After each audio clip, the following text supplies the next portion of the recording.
આશાના મેનેજરે તેને પૂછ્યું કે મેં તારા મનગમતા વિભાગને નાનો કરવાનું વિચાર્યું, તેનાથી શું તું હજુ પણ નારાજ છે? તે થોડી વધારે નિરાશ થઈ અને કહ્યું કે ના, કારણ તે આવું કહીને તેને ચીડવતો હતો. આશા તો જુદી જુદી રીતે લોકોને માર્ગદર્શન આપીને કંપનીના લાભમાં કામ કરવા માંગતી હતી, પરંતુ સાંકડી જગ્યાને કારણે તે પૂરેપૂરો ન્યાય આપી શકતી ન હતી. તેણે તેના આંસુઓ રોકી લીધા અને નક્કી કર્યું કે મારા મેનેજર મને જે પ્રમાણે કામ કરવાનું કહેશે તે પ્રમાણે કરીશ.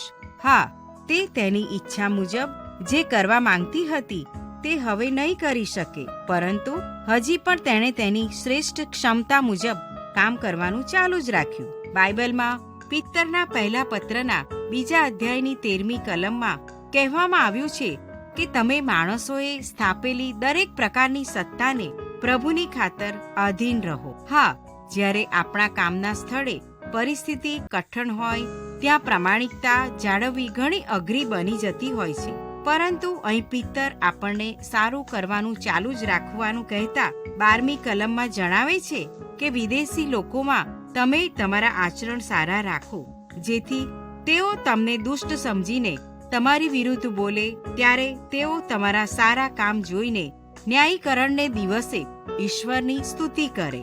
આ બાબત આપણને અન્ય વિશ્વાસના લોકોની આગળ વિશ્વાસી વ્યક્તિ તરીકેનું ઉદાહરણ પૂરું પાડવામાં મદદરૂપ બને છે. અને જો આપણે ખરેખર અપમાનજનક પરિસ્થિતિમાં કામ કરવાનું થતું હોય તો શક્ય છે કે તે જગ્યા છોડી દઈને સલામત વાતાવરણમાં કામ કરવાનું પસંદ કરીએ અને એ ઈશ્વરની નજરમાં પ્રશંસા પાત્ર એ વાત યાદ રાખીએ.